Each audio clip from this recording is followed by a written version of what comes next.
You're here because you want to get up to speed, get those aha moments, but, without drowning in endless reports. Exactly.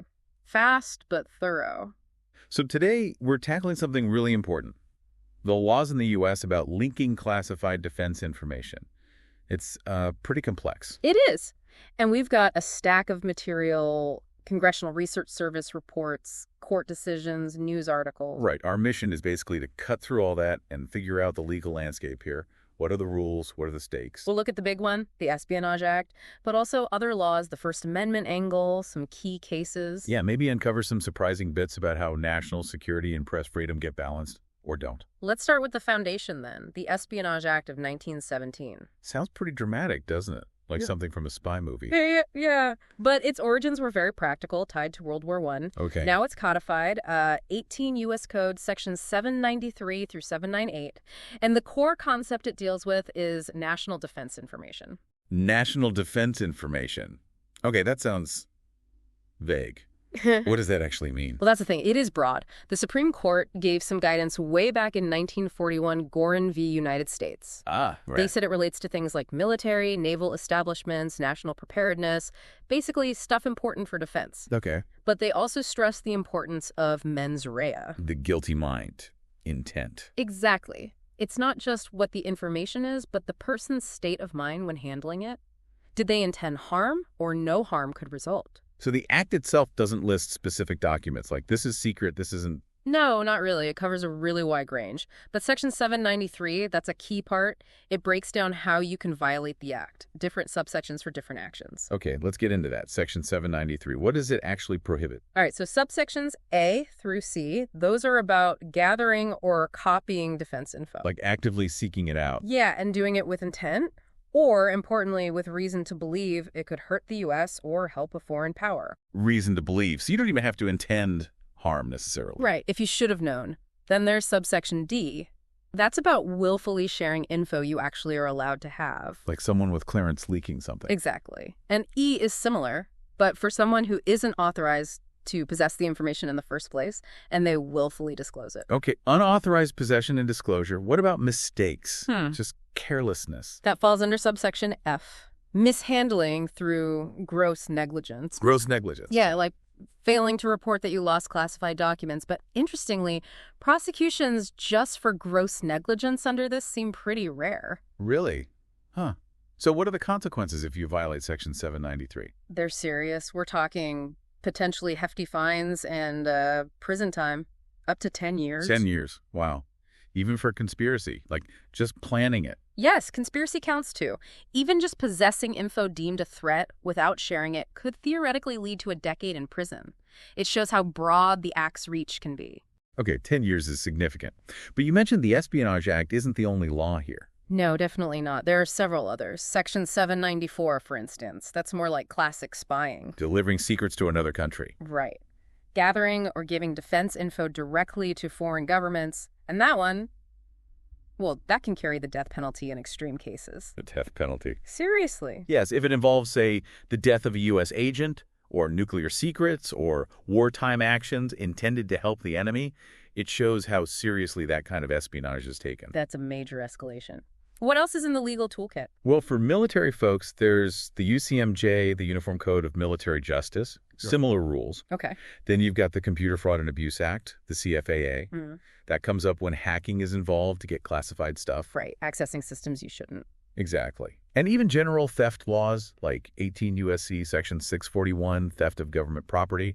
That's been used against leakers, too, even though it's not specifically about disclosure. So they can kind of pick and choose which statute fits best. Sometimes, yeah. It gives prosecutors different angles. There's also the Intelligence Identities Protection Act. Protecting spies' names. Basically, yeah. Protecting covert agents' identities. Yeah. Penalties vary based on access, but apparently convictions under that specific act are somewhat uncommon. Interesting. Then 18 U.S.C. 1924 targets government employees or contractors who knowingly take classified stuff home, essentially, intending to keep it somewhere unauthorized. Like the Mar-a-Lago documents case. Potentially. That case involves Section 1924 alongside Espionage Act charges, yes.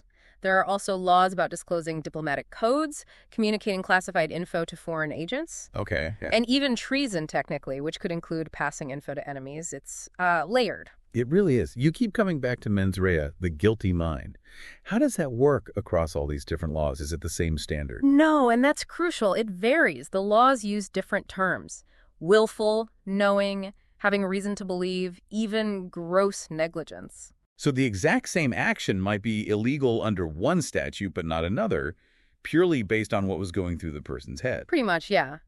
Take willful under the Espionage Act. Its interpretation can be tricky. How so? Well, sometimes it might mean you knew you were breaking the law. Other times it might just mean you performed the action voluntarily, not by accident.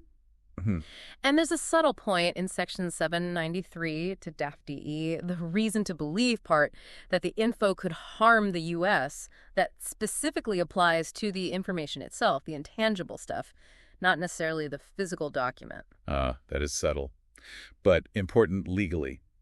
So, despite this whole web of laws, there isn't one single law that just says leaking classified information is always illegal, full stop. Doesn't seem like it based on these sources. It nearly always depends on the specifics, the info, the intent, the context.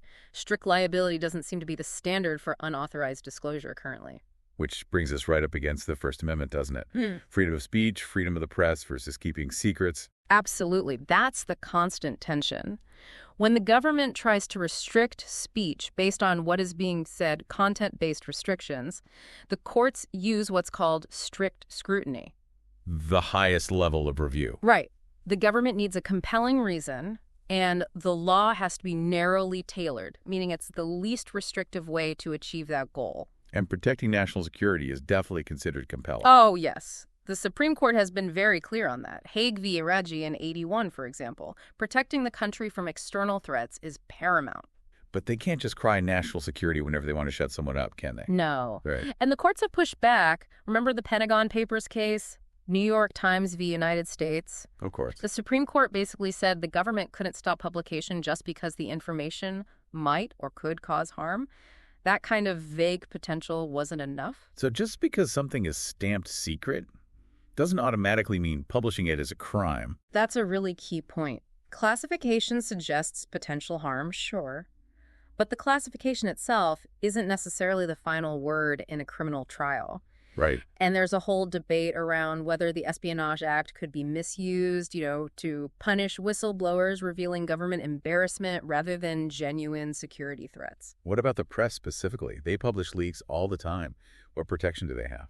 The First Amendment gives the press pretty strong protection, especially against prior restraint. The government trying to stop publication before it happens. Exactly. The Pentagon Papers case is the classic example. In another case, Smith v. Daily Mail stressed that punishing the press after they publish truthful information they lawfully obtained requires a very compelling state interest. The highest order, the court said. Lawfully obtained. What if the source obtained it unlawfully, like an leak? That brings us to Bartnicki v. Vopper. That case suggested, at least in a civil context, that if the media gets information that was illegally intercepted by someone else, the media outlet itself can't necessarily be punished for publishing it as long as it's truthful and of public concern. Okay, so the recipient might be protected even if the leaker broke the law. It seems that way under certain conditions. It implies simply knowing the source was illegal doesn't automatically make the publisher liable. All right, we have the laws, the intent, the First Amendment clash. Let's make this real. We need to look at some actual prosecutions, right? Definitely. Case studies tell us a lot. Let's start with the big one, United States v. Russo. The Pentagon Papers case with Ellsberg and Russo. What happened there? They were charged under the Espionage Act. They were, but it ended in a mistrial. Why? Because of serious government misconduct during the case. Wow. So the first major Espionage Act prosecution related to leaks basically collapsed. It did. It shows how messy these things can get. Then there's United States v. Morrison, Samuel Morrison. He leaked photos to Jane's Defense Weekly. Yes, satellite photos.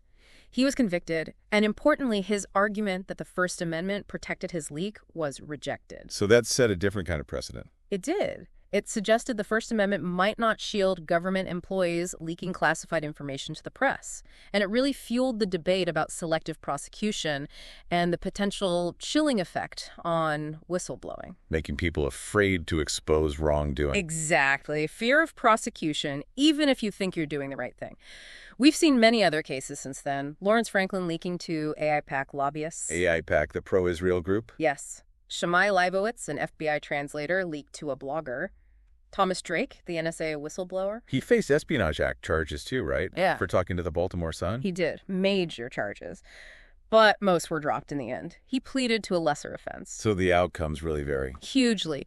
Jeffrey Sterling, ex-CIA, was convicted for leaks to James Risen at the NYT about an Iran operation. I remember that case. Risen fought hard against testifying. He did. Then Stephen Jinwoo Kim at the State Department pleaded guilty over leaks to Fox News.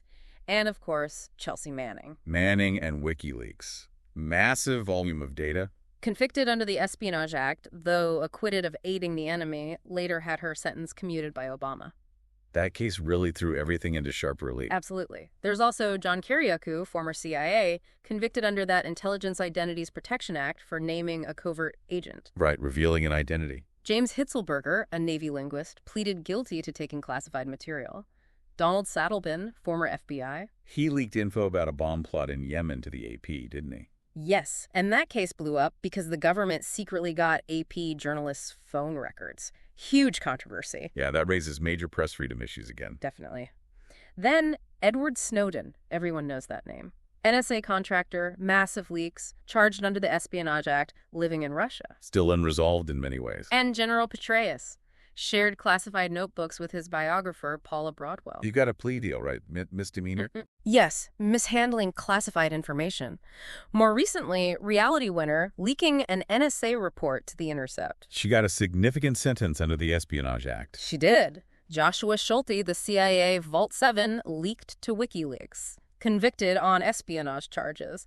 And currently, Jack Teixeira, the Air National Guardsman, accused of posting classified docs online. It's just case after case, a constant stream. It really highlights how often this happens and the wide range of legal responses. Okay, let's shift focus slightly. What about the recipients? The press, WikiLeaks, lobbyists. Have they been successfully prosecuted for just receiving or publishing? Generally speaking, no. As we said, the government has never successfully prosecuted a traditional news outlet purely for publishing classified information obtained from a leak. The Pentagon Papers case stands tall there. Prior restraint denied. Denied. Though remember, some justices in that case did float the idea that criminal prosecution after publication might still be possible under the Espionage Act. A lingering threat, perhaps? Perhaps. And Smith v. Daily Mail reinforces that high bar for punishing the press post-publication for truthful info they got legally.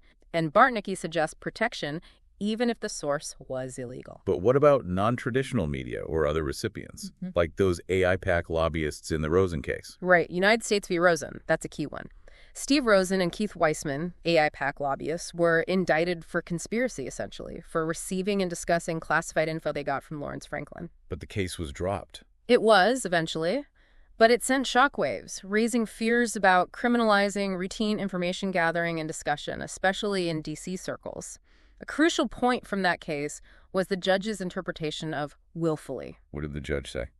The judge suggested willfully, in this context, required a bad faith purpose to harm the United States, not just knowing the info was classified. That's a big deal. Intent to harm, not just intent to disclose. It seems like a potentially higher bar, which leads us to Julian Assange. The WikiLeaks founder. His case is different.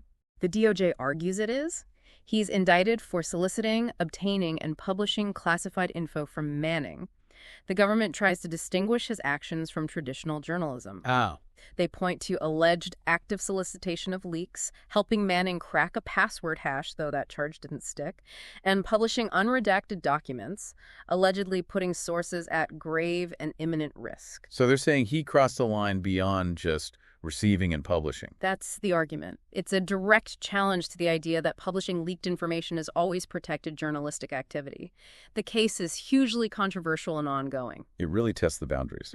Now, we touched on the government going after journalists' records in cases like Sattelbin AP and sterling risen. Yes, seeking testimony or phone records or emails to identify leakers. That caused a major backlash, didn't it? Subpoenaing reporters without notice. Huge backlash, concerns about chilling sources, hindering news gathering. As a result, both the Obama and Biden administrations revised DOJ guidelines To offer more protection. The idea is to provide more protection. The newer policies generally require notifying the media outlet first, trying to negotiate, before resorting to subpoenas or warrants, unless there are specific exceptions, like preventing imminent harm or death. So, an attempt to balance leak investigations with press freedom. Has Congress weighed in? Are they looking at changing these laws? There's constant discussion. It's that fundamental tension again, secrecy versus the public's right to know. Many agree the current legal setup is a bit of a mess. A patchwork, as some critics call it. Vague, inconsistent. Any specific proposals to fix it? There have been attempts. The Espionage Act Reform Act proposed in 2022, for instance, aimed to narrow some Espionage Act clauses, maybe limiting them mainly to people with official access. So focusing more on the initial leaker. Potentially. There's also debate about whether to amend the act to explicitly cover recipients or publishers, or alternatively, to explicitly protect them. It cuts both ways. And bills to protect journalists' sources. Yes, things like the Press Act or variations of a federal shield law keep coming up, aiming to protect journalists from being forced to reveal confidential sources in most federal cases. So it's very much a live issue in Congress. Absolutely. Constantly evolving. Now, switching gears slightly to some recent items in our source material, there was that Reddit discussion about firing military leaders and the Signalgate investigation. How do they fit in? They touch on the practical side of information control and potential misuse.